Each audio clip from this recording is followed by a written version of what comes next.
makes the world go round without a doubt. The 5 books of Moses, yeah, check it out. Study the sages and pay them homage. Take a hold of the tree and gain some knowledge. Torah makes the world go round without a doubt. The 5 books of Moses, yeah, check it out. Study the sages and pay them homage. Take a hold of the tree and gain some knowledge. Let's get started with chapter 20, verses. We're in chapter 20, and we come to basically, I'm going to read from 19 to 23, chapters 19, 23. What is this about? This is when Israel is about to enter into the land. The children of Israel are about to enter into Eretz Israel. They were in the wilderness to the south of Eretz Israel, and the preferred route into the land was northward through the territory of Edom and the descendants of Esau. And Moses sent a delegation to the king of Edom requesting permission to traverse his land, but the king refused.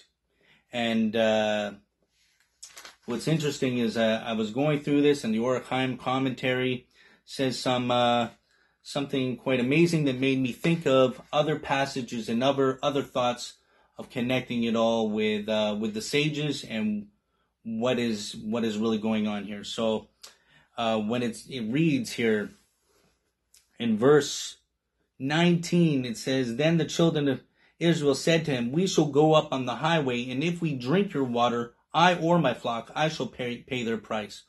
Only nothing will happen. Let me pass on through on foot." He said, "You shall not pass through." Then Edom went out against him with a massive throng and a strong hand. So Edom refused to permit Israel to pass through his border, and Israel turned away from near him. And then it says in verse 22, "Vayisu'u Mikadesh vayavo'u b'nei Israel kol ha'edah hor hahar." It says they journeyed from Kadesh, and the children of Israel arrived, the entire assembly at Mount Hor. And it says, next verse, "Vayomer Hashem el Moshe ve'el Aharon b'hor hahar al gevul Eretz Edom le'amor." Hashem said to Moshe and Aaron at Mount Hor by the border of the land of Edom, saying, "Aaron shall be gathered to his people, for he shall not enter the land that I have given to the children of Israel, because you have defied my word at the waters of strife."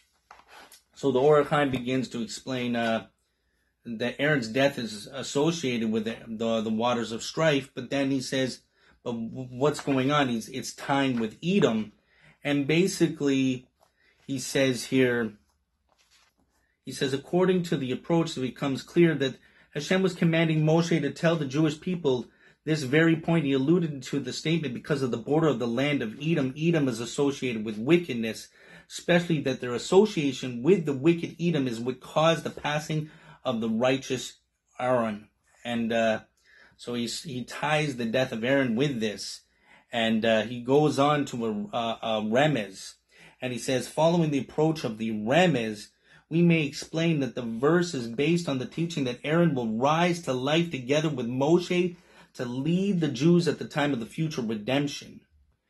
And the Chazal stated regarding the verse in Hosea 2:17, "She, the Jewish people, will dwell there as in the days of her youth, and as on the day of her ascent from the land of Mitzrayim, of Egypt." The sages expound this to mean that just as Moshe and Aaron led the Jewish people out of Egypt, they will be the ones to lead them in the time of the future redemption. Now, the future redemption, HACHAIM says, is in essence a redemption from the authority of Edom. And he quotes the Midrash Shemos Rabbah 15:17, and he says, "Which is the kingdom of the Satan, under whom we are presently held captive." Thus, the verse says, because of the border of the land of Edom, and then in the following verse, Aaron shall be gathered to his people, meaning as follows: due to the border of Edom, this border represents the end time that Hashem set for the power of Edom to be delivered into the hands of the Jewish people. Therefore, Aaron shall be gathered and die there. For the time has not yet come for him to lead the Jewish people into Eretz Israel. When that time arrives, he will arise. As the verse continues, the verse concludes by saying to his people, to allude to the fact that Aaron remained there for the sake of his people who were destined to inherit the land of Edom at the time of the future redemption under his and Moshe's leadership. And what's actually interesting is really what started to help me think more of certain passages, as HACHAIM says in the footnotes. He says, this alludes to the fact that Aaron's strength will be gathered in reserve so that he may use it at the time of the future redemption to destroy Edom. And so I'm thinking about the destruction of Edom and what is this? Where do we learn that Edom will be destroyed in the future redemption process? Well, my mind thought immediately of another time when Jacob met up with Esau. And when was that? That was when they were kind of reconciling their differences in Parsha Vayishlach. In Parsha Vayishlach, chapter 33, verse 14, it says, let my Lord go ahead of his servant. I will make my way at a slow pace according to the gate of the drove before me and the gate of the children until I come to my Lord at Seir. So basically, Esau asked Jacob to come with him to Seir, but Jacob says, no, you go on ahead. I'm going to take my time.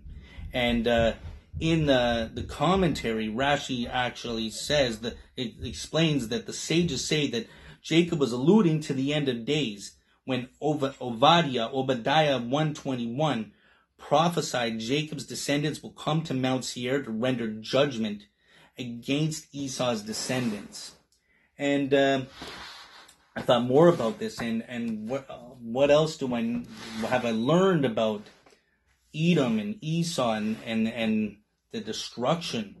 And I thought about, I was studying for a while Avodah Zorah, and Avodah Zorah 10b has this story of Antoninus who discusses the world to come with the Rebbe Yehuda Nasi, and he says, Antoninus asked the Rebbe, and he says, will I enter the world to come? Amar le, Rebbe answered him, Ain, yes. Amar le, Antoninus asked him, and he says, but it is written, and there will be no remnant to the house of Esau, which implies that the descendants of Esau, Edomites, Romans, will not enter the world to come. Rebbe responded that verse speaks of only of one who acts in the manner of Esau. And in the footnotes, this is a commentary on Obadiah 1:18, describes the punishment of the Edomites, the descendants of Esau, for the persecution of Israel. And it goes on, the verse does not state Edomites. Instead, it specifies the house of Esau, to teach that Edomites are barred from the world to come only if they act like Esau, a barbarian who scorned God, committed murder, and violated women. But those who do not behave in this evil manner may enter into the world to come. It is evident from here that any Gentile, even if he's not a Ger Toshav, who formally accepts the 7 Noahide laws, has a portion in the world to come, provided that he does not emulate the barbaric Esau. This is fascinating. And also, learning more about Esau, what's the connection with Mount Seir and Edom and Esau? Well, this is a term that's well known in Judaism. And Edom, is known as Christianity. Okay? Because we see the descendants of Esau actually head towards Rome. How do we even know that? Well, there was even Herod the Great, who was an Edomite. Okay? And this is where they evolved into Rome and comes into Christianity. And another connection with Obadiah and the destruction of Edom. Obadiah, actually, it talks about Obadiah in Masechet Sanhedrin 39b. And it says here, Ephraim Mikshah, the student of Armer, said in the name of Armer, Obadiah was an Edomite convert. That is why he was chosen to prophesy Edom's downfall. So Obadiah, why was he the one to write about the downfall of Edom, the downfall of Rome, because he was a convert from Edom. Amazing. And then the Talmud goes on to say, and this is an example of the popular saying, from the very forest itself comes the handle of the axe that will destroy it. So even in the footnotes, it says, this prophecy predicts the eventual destruction of Edom. Obadiah was from there, in Edom, and he was the one that was going to bring the downfall, basically. That from the very forest itself comes the handle of the axe that will destroy it. This was Obadiah's only prophecy. And why did God send this prophecy through him rather than through an established prophet? For the prophecy about Edom's downfall had a special ring of truth coming from Obadiah, who himself was of Edomite lineage. Okay? Fascinating. And going on, thinking about more of Obadiah and who comes from Rome to destroy it. Well, Sanhedrin 98 also talks about something that connects with it. And it says in Sanhedrin 98, there's a teaching from Ar Yehoshua ben Levi. Ar Yehoshua ben Levi met the prophet Eliyahu, who was standing at the entrance of the cave of Ar Shimon ben Yochai. Ar Yehoshua ben Levi asked Eliyahu, will I enter the world to come? Eliyahu answered him, if this Lord wishes it. Ar Yehoshua ben Levi said, I saw two people, but I heard the voice of three. Ar Yehoshua ben Levi asked Eliyahu, when will the Mashiach come? Amarle, Eliyahu answered him, and he said, go and ask the Mashiach himself. And Ar Yehoshua ben Levi asked, and where is he sitting? Eliyahu responded, at the gate of the city. And so he goes on and he sees this person. He says, Ar Yehoshua ben Levi asked, and what is his distinguishing feature? Eliyahu responded, he's sitting among the paupers afflicted with disease. All of them untie and tie all their bandages at the same time. But he unties and ties his bandages one by one, for he says, I might be needed at any moment. Therefore I will deal with my bandages in this way, so that I will not be delayed. Ar Yehoshua ben Levi went to the Mashiach. He said to him, peace be upon you, master, my master and teacher. The Mashiach said to Ar Yehoshua ben Levi, peace be upon you, son of Levi. Ar Yehoshua ben Levi asked him, when is the master coming? The Mashiach answered him, today. Ar Yehoshua ben Levi went back to Eliyahu. Eliyahu asked him, what did he say to you? Ar Yehoshua ben Levi answered Eliyahu. He said, peace be upon you, son of Levi. Eliyahu said to Ar Yehoshua ben Levi, he has assured you and your father that you will both destined to enter the world to come. Ar Yehoshua ben Levi said to Eliyahu, he lied to me, for he said, I am coming today, and he has not come. Eliyahu said to Ar Yehoshua ben Levi, this is what he was saying to you. Today, if you heed his voice. What's interesting is the Gra says in the footnotes, the Gra amends the text to read, Apischa de Rome, the gate of Rome, that the Mashiach is sitting at the gates of Rome. And I know a lot of people will say, oh, you're just reading a midrash and you don't understand this and that, but it doesn't take a genius to see really the truth. It doesn't take a genius. It's right in context.